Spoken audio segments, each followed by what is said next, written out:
Bonjour, dernière vidéo de ce chapitre sur l'homéostasie, notamment sur la régulation de la glycémie, qui est consacrée au diabète. Le diabète, c'est une pathologie qui révèle un dysfonctionnement de la régulation de la glycémie. C'est une partie un peu longue, mais je vais aller à l'essentiel. Il y a les signes de la maladie à étudier avec du vocabulaire médical à maîtriser. Il y a deux cas cliniques dans ce cours. Un jeune individu atteint d'un diabète de type 1, monsieur C, et un individu d'âge beaucoup plus avancé, 63 ans, atteint d'un diabète de type 2. On voit, j'ai une vignette ici qui récapitule un peu tout le cours, que les signes du diabète sont dans les deux cas, type 1, type 2, un peu les mêmes, avec des signes très précoces chez le type 1 jeune, qui présente un amaigrissement, une hyperglycémie, une glycosurie, une polyurie, une polydipsie, on va voir la définition de ces termes. Et le type 2, c'est des signes beaucoup plus tardifs, mais surtout une hyperglycémie et une hypertriglycéridémie, beaucoup de triglycérides dans le sang. Si on revient au cours, on a des signes cliniques et paracliniques qui permettent de comparer les diabètes. Les signes cliniques, c'est révélé dans le cabinet médical avec le médecin. Paraclinique, dans un laboratoire, ce n'est pas en présence du médecin, c'est en faisant des analyses, soit au laboratoire d'analyse médicale ou d'imagerie. Les signes cliniques révélés par le médecin ou relevés par le médecin sont une asthénie, j'ai bien indiqué fatigue non justifiée ici, qui est la définition d'une asthénie, une polyphagie qui est une ingestion excessive de nourriture, donc le fait de manger beaucoup, une polydipsie, à bien connaître soif excessive, polyurie, augmentation du volume des urines émises en 24 heures, sachant que le volume des urines émises en 24 heures s'appelle la diurèse. Je vais l'indiquer ici, diurèse, je vais mettre d'une autre couleur, c'est le volume des urines émises en 24 heures. Et si la diurèse est augmentée, on parle de polyurie. Donc cet individu a une polyphagie, il mange beaucoup, il a beaucoup soif, polydipsie, il est fatigué, il a une polyurie, il urine beaucoup, il a une hyperglycémie, mais ça dans tous les cas de diabète, il y a une hyperglycémie à jeun, sans avoir mangé, alors que vous, à jeun, vous êtes à 0,8, les diabétiques sont plus que 2, ce qui est vraiment élevé. Et il présente une glycosurie. À bien comprendre, glycosurie, présence de glucose plus que taux de glucose. Présence de glucose dans... Ah non, mais oui, je m'étais... Hop, j'ai fait une bêtise. Ça, c'était pour l'hyperglycémie, donc c'était bien un taux de glucose, excusez-moi, taux de glucose dans le sang supérieur à la normale, ça c'est une hyperglycémie.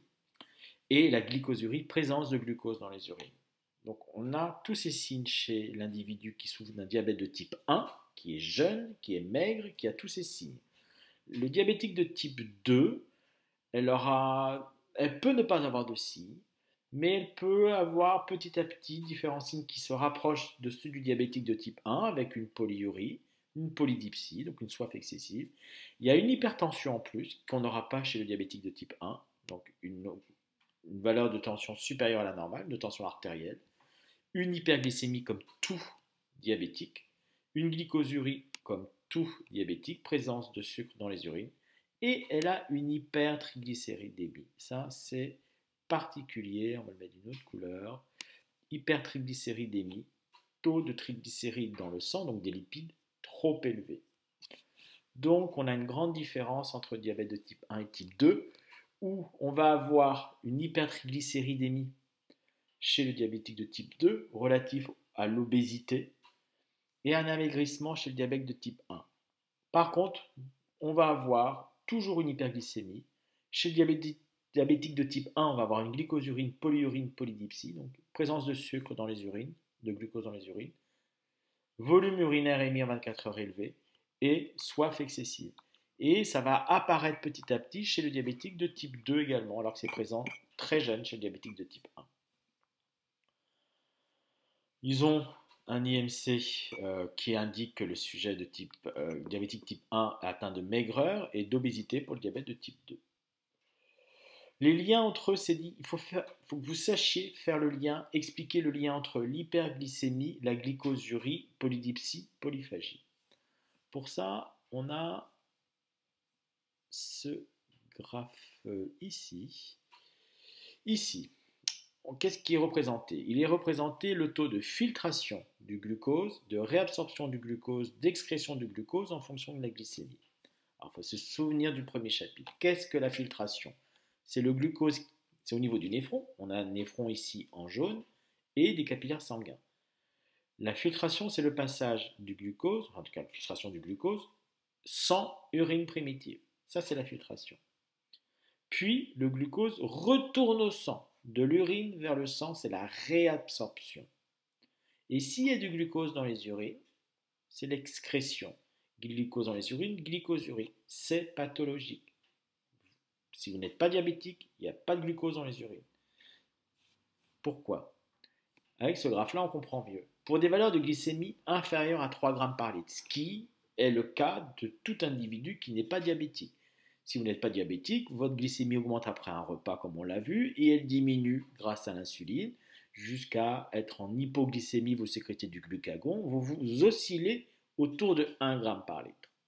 Et autour de 1 gramme par litre et jusqu'à 3, la filtration et la réabsorption sont confondus. On ne voit pas, mais il devrait y avoir des tirets bleus ici derrière cette courbe rouge. Donc, ça veut dire que tout le glucose filtré est réabsorbé. Tout le glucose qui passe du sang vers l'urine retourne au sang. Ça, c'est pour des valeurs de glycémie inférieures à 3 grammes pour un individu non diabétique. 100% du glucose filtré est réabsorbé. Excrétion, glucose dans les urines, zéro. Il n'y a pas de glucose dans les urines. Il n'y a pas de courbe verte. Il n'y a pas de glucose dans les urines ici, puisque 100% retourne au sang. Donc, j'ai rien dans les urines. Mais si, et c'est le cas des individus diabétiques, la glycémie est supérieure à 3 grammes par litre, on a un maximum de réabsorption. On a 100% du glucose du sang qui va dans l'urine, 100% du glucose du sang qui va dans les urines, même supérieur à 3, mais on a un plateau ici de réabsorption. On ne pourra pas réabsorber plus que les transporteurs qui sont présents peuvent remettre le glucose dans le sang. Donc ce qui va rester dans l'urine va être excrété. Et s'il y a du glucose dans l'urine, c'est une glycosurie qui signe qu'il y a une pathologie. Je reprends. Si on est supérieur à 3 grammes par litre, 100% du glucose va dans l'urine, mais il n'y a qu'une seule partie qui peut être réabsorbée. On voit bien ici qu'on a un plateau. La réabsorption, elle est maximale ici, parce que tous les transporteurs sont utilisés. Ce que j'ai marqué en vert, il existe des transporteurs du glucose au niveau du néphron. Quand ils sont tous occupés, on dit qu'ils sont saturés, parce qu'il y a beaucoup de glucose dans les urines. Le glucose excédentaire reste dans les urines. Donc tout est filtré, mais la réabsorption atteint un plateau, et la différence est rejetée dans les urines. Donc, je ne sais pas pourquoi il y a le texte là. La différence est le glucose excrété. Et ça, c'est une glycosurie.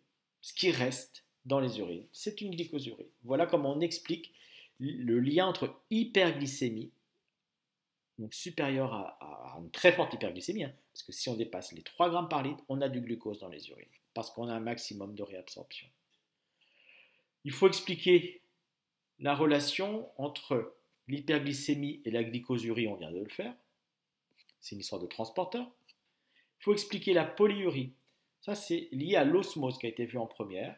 S'il y a beaucoup de glucose dans le sang, puisqu'on est en hyperglycémie, l'eau va vouloir aller dans le sang pour diluer le sang. C'est comme ça. Quand il y a un soluté qui est en trop grande quantité, l'eau de l'organisme se déplace pour diluer le compartiment qui est un soluté, donc une molécule dissoute dans l'eau. Là, ce sera dans le plasma, en trop grande quantité. Trop de glucose dans le sang, l'eau va dans le sang pour diluer le sang. Mais si l'eau va dans le sang, elle vient bien de quelque part. Ça expliquera la polydipsie et la déshydratation. Mais si l'eau va dans le sang, le volume de sang augmente. Et le volume de sang, c'est un paramètre qui est également régulé par homéostasie. Le volume de sang doit être constant, aux alentours de 5 à 6 litres de sang par personne. Tout dépend de la corpulence, bien évidemment, de la taille et de l'âge. Mais si le volume de sang augmente de 2 litres parce qu'il y a l'hyperglycémie, il y a plein de glucose et il faut diluer le sang, ben, ces 2 litres vont être éliminés par voie urinaire. Le volume sanguin est régulé par voie urinaire, donc la personne urine beaucoup. Mais l'eau qui vient diluer le sang, elle vient de quelque part. Elle vient souvent de l'intérieur des cellules, du cytoplasme. Donc les tissus vont être déshydratés puisque l'eau quitte les cellules. Déshydratation, ça active les centres nerveux au niveau du cerveau de la soif et la personne a très envie de boire. Donc l'hyperglycémie entraîne la glycosurie du fait des transporteurs qui sont saturés. S'il y a hyperglycémie, il y a trop de glucose dans le sang, il faut diluer le sang, donc il faut apporter de l'eau dans le sang. Pour éliminer cette eau, la personne urine plus, polyurie, augmentation du volume d'urine émise en 24 heures. Et si l'eau va dans le sang, c'est l'eau de l'organisme, elle vient souvent du cytoplasme. Donc il y a une déshydratation des cellules. Ça entraîne la sensation de soif et la personne boit beaucoup. Voilà comment on fait le lien entre hyperglycémie qui entraîne la glycosurie, qui entraîne la polyurie, qui entraîne la polydipsie. Quelle est l'origine des diabètes? Alors, type 1, on l'appelle diabète jeune parce que c'est en général chez des sujets jeunes. Type 2, diabète d'âge mûr. Et diabète gras parce que les individus sont ou obèses ou en surpoids. Alors que le diabète jeune, ou qu'on appelle juvénile, on le dit également maigre. Comment on peut expliquer? Alors, pas comment on va voir comment on peut expliquer, mais lequel est insulinodépendant, lequel est non insulinodépendant. Il y a une expérience en cours, je vais aller vite dessus. La courbe bleue, c'est Madame D avec son diabète de type 2. La courbe orange, Monsieur C, diabète type 1, diabète jeune type 1, bleu, diabète type 2. Quelle est l'expérience? L'expérience est, je ne l'ai plus si elle est là. L'expérience est, on injecte du glucose et de l'insuline à ces 2 patients et on mesure la glycémie en fonction du temps. Qu'est-ce qu'on observe? La courbe bleue, Madame D type 2, on voit que l'injection de glucose et d'insuline entraîne une augmentation de la glycémie. On pourrait se dire, c'est normal, puisque j'injecte du glucose, la glycémie augmente, rien d'exceptionnel. Oui, mais on injecte de l'insuline, et le rôle de l'insuline est de faire baisser la glycémie. On voit bien que l'insuline ne remplit pas son rôle, ne produit pas d'effet, c'est ce que j'ai marqué ici. Elle ne corrige pas l'hyperglycémie. Donc le diabète de type 2 n'est pas dépendant de l'insuline. L'insuline ne corrige pas le diabète de type 2. Donc il n'est pas insulinodépendant, on dit qu'il est non insulinodépendant. L'individu jeune qui est maigre, qui a une polydipsie, polyurie, qui n'a pas d'hypertriglycéridémie, il n'est pas obèse, il est maigre, il a un IMC aux alentours de 16, il est très maigre. On fait la même expérience, on injecte du glucose et de l'insuline. Et là, on voit que la glycémie baisse. Là, même si on injecte du glucose, la glycémie baisse. Donc l'insuline, qui est hypoglycémiante, joue son rôle. Elle remplit son effet. Elle est bien hypoglycémiante. Donc l'insuline va corriger le trouble, va corriger l'hyperglycémie. Donc c'est bien un diabète qui dépend de l'insuline. Donc le diabète de type 1 est insulinodépendant. Fiche bilan. Diabète de type 1, insulinodépendant. Diabète de type 2, non insulinodépendant.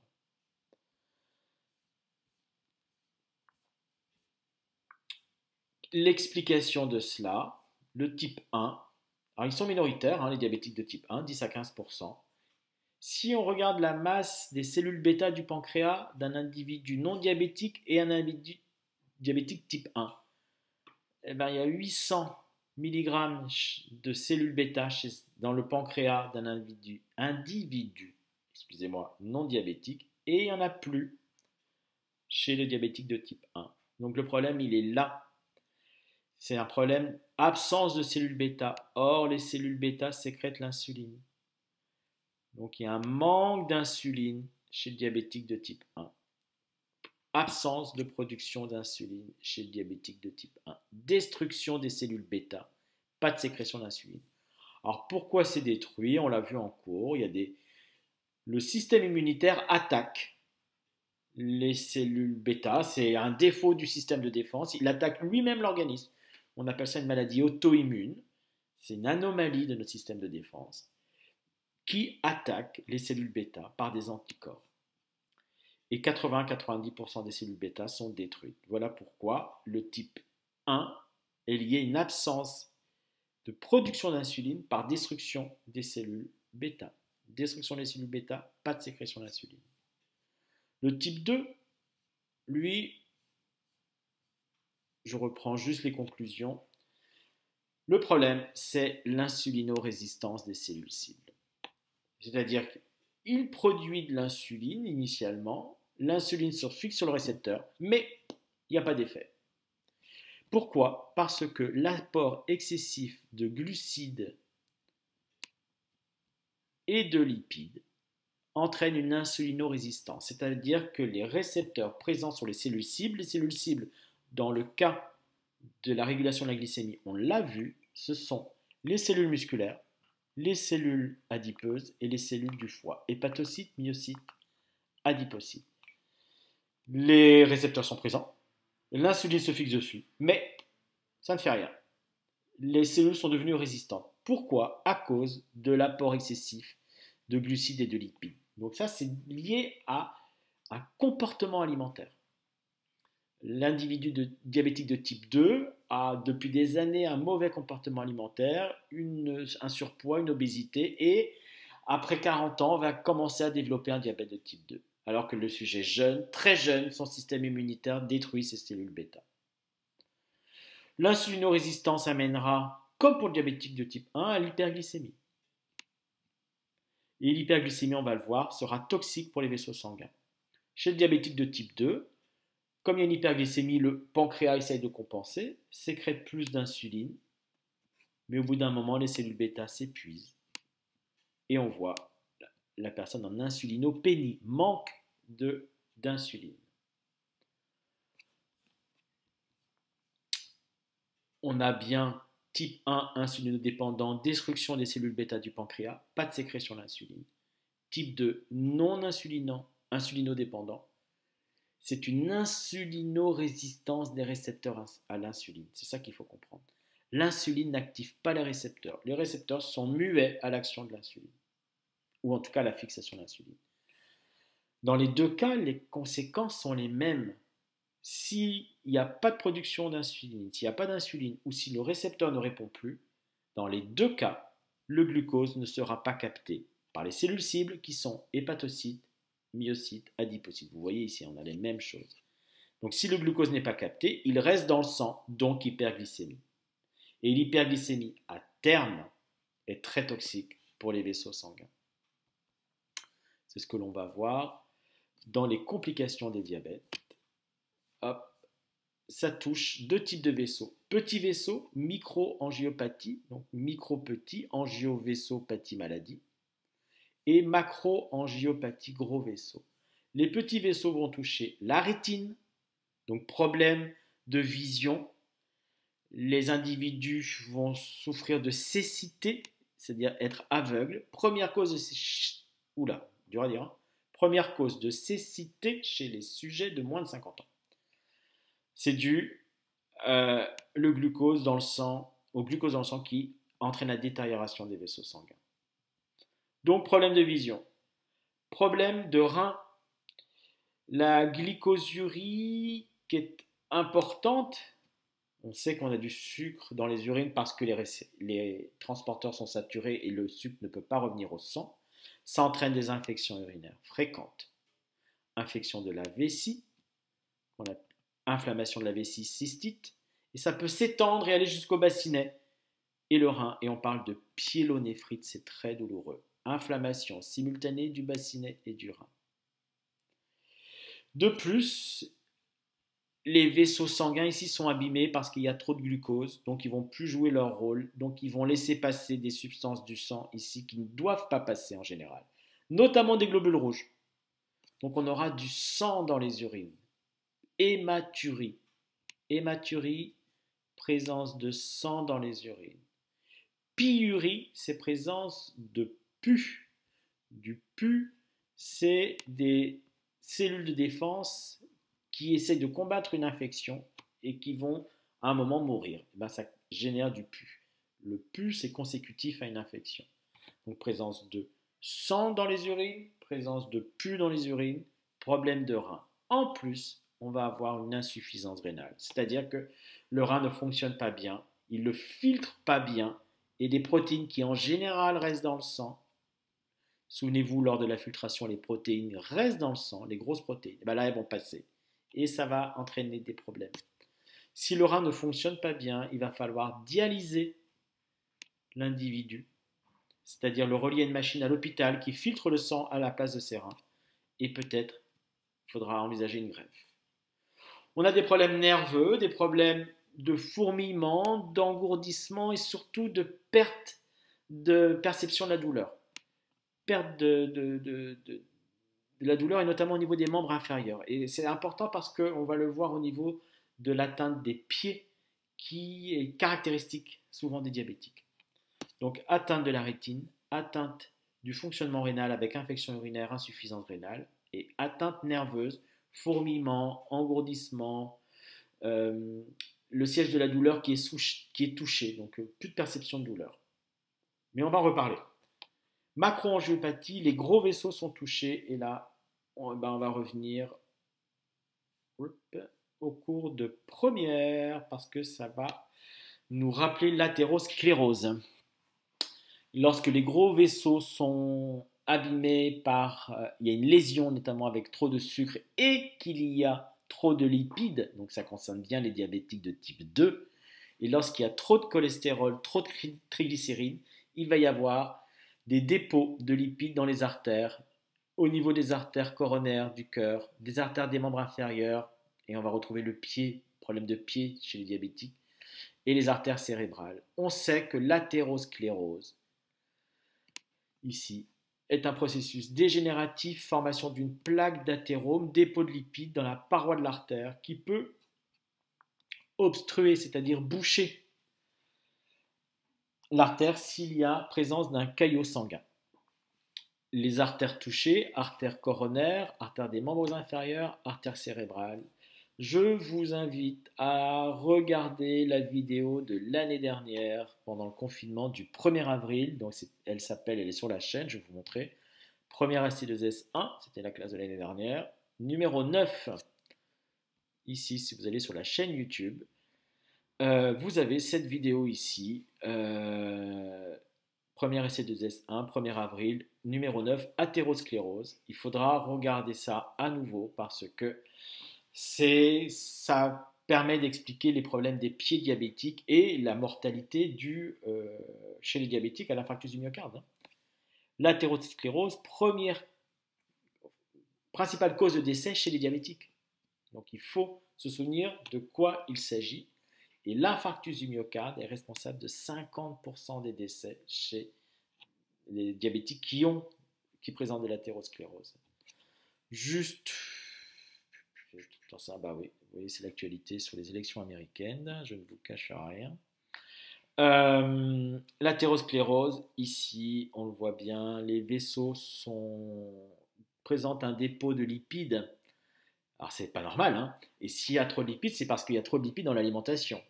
Et la lésion qui est à l'origine de tout cela, elle est due à la toxicité du glucose sur la paroi des artères. Et le stade ultime, c'est qu'il y a un caillot sanguin et le sang ne passe plus. Vous voyez cette artère-là qui est complètement bouchée avec des dépôts de lipides. Si le sang ne passe plus, il n'y a pas oxygénation.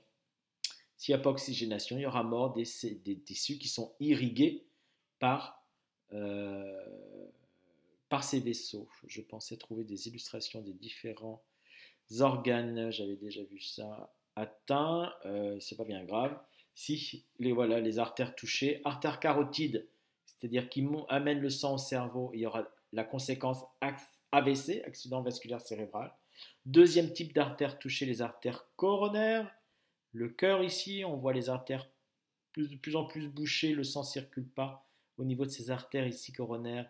Ça amène à l'infarctus du myocarde, on voit l'artère bouchée ici. C'est une grosse problématique chez les diabétiques, notamment type 2, cause de mortalité importante. Et artères des membres inférieurs, ou artères des membres inférieurs bouchées qui vont qui vont être à l'origine d'artériopathie oblitérante, c'est-à-dire que ça bouche des membres inférieurs, AOMI. Le cas du pied diabétique, donc je vous rappelle, je vais vite là, mais l'athérosclérose, 3 types d'artères, coronaire, artère carotide qui amène du sang au cerveau et artère des membres inférieurs. Ces trois types d'artères peuvent être bouchées, ça concerne les diabétiques de type 2, parce que, la paroi des vaisseaux est rendue fragile par l'hyperglycémie et parce qu'il y a des lipides en trop grande quantité. Je vous rappelle, au tout début, on a vu que cette personne diabétique de type 2 a une hypertriglycéridémie, donc trop de triglycérides dans le sang. Ben, ces triglycérides vont boucher des vaisseaux sanguins à long terme. Le pied diabétique, c'est un mélange de deux atteintes, l'atteinte des nerfs et des vaisseaux sanguins. L'atteinte des nerfs, du fait de l'hyperglycémie, entraîne qu'il y a une perte de sensibilité à la douleur. Et du coup, les personnes peuvent se blesser sans s'en apercevoir. Et s'ils se blessent, il peut y avoir une plaie, une infection. Et si en plus, il y a une artérite des membres inférieurs, due à l'athérosclérose, on va avoir un début de gangrène. Un gangrène, c'est un pourrissement d'un tissu par manque, oh là, il y a une coquille ici, d'un tissu par manque d'O2, par manque d'oxygène. Je rappelle donc, la personne ne sent plus son pied, elle se blesse, ça s'infecte, elle ne s'en rend pas trop compte, et en plus, les artères des membres sont bouchées, le sang arrive moins bien, l'oxygène n'arrive pas, et ben, il va y avoir un pourrissement du tissu. Ça ne va pas cicatriser, et ben, je l'ai montré en cours, je vais vous remontrer. Et on va avoir un orteil bien noir, où on voit des plaies ici. Et vous voyez ici, hein, là, toute cette zone là qui est de plus en plus infectée, gangrénée. Et voilà ce que je vous avais montré en cours, hein. Une gangrène, c'est la mort d'un tissu par pourrissement. Voilà, plein d'images, bon, on ne va pas en mettre trop non plus. Donc, problème de perception de douleur, infection et le manque d'oxygénation. Alors c'est pas rien parce que la surinfection d'une plaie est responsable en quelques heures d'une gangrène qui va nécessiter une amputation. Et l'amputation, bah, plus l'infection monte vers ça part souvent de l'orteil ou talon et ça va remonter la jambe, la cuisse. Donc on peut amputer la cheville, au genou, à la hanche. 50% des amputés sont diabétiques. C'est pas rien, hein. Et 5 à 10% des diabétiques seront un jour victimes d'une amputation. Je termine par ça. Microangiopathie, ça touche la rétine, ça touche les reins, insuffisance rénale avec dialyse, infection urinaire, neuropathie, perte de sensibilité, problème du pied que l'on vient de voir, macroangiopathie, athérosclérose, artère carotide, cerveau avec complications AVC, enfin pas complications, c'est-à-dire un déroulement de pathologie AVC. Le cœur, les artères coronaires, angor, infarctus du myocarde, chapitre de première. De toute façon, toute la partie droite, c'est chapitre de première. La fameuse vidéo numéro 9, première, il faut la regarder. Membres inférieurs, artérite, il manque un T, nécrose, mort des cellules, qui amène à l'amputation. Le cours se terminait par les traitements, de l'insuline pour les diabétiques de type 1, et surtout pour les diabétiques de type 2, régime alimentaire, hein, il va falloir éliminer les glucides rapides, les sucreries, les lipides. On peut donner des hypoglycémiants oraux, mais c'est surtout le régime alimentaire qui va faire que cette personne va perdre du poids et va avoir moins de glucides et moins de lipides. Ça va améliorer, ça peut être suffisant pour corriger l'hyperglycémie, mais l'athérosclérose, si elle est installée, ça va être compliqué, hein. Fractionner les repas pour le diabétique de type 1. Prévention difficile pour le type 1 parce qu'il y a quelques cas qui sont génétiques, mais très peu, que 10%. Donc il n'y a pas d'antécédents souvent. C'est multifactoriel, le diabète de type 1. Tout n'est pas lié à une maladie auto-immune qui détruit les cellules bêta. La prévention des sujets de type 2, c'est vraiment l'alimentation, l'hygiène, le sport, pas de sédentarité, pas trop d'alcool, pas trop de tabac, pas trop de McDo. Bon, c'est toujours la même histoire, hein. On parlait déjà de ça en première. Voilà pour cette vidéo. Voilà qui clôture cette grande partie. Prochaine vidéo, prochain thème. Ça n'a rien à voir. Enfin, c'est pas que ça n'a rien à voir, mais nouveau thème sur la génétique ADN, chromosomes que l'on vient de commencer en cours. Bonne fin de journée.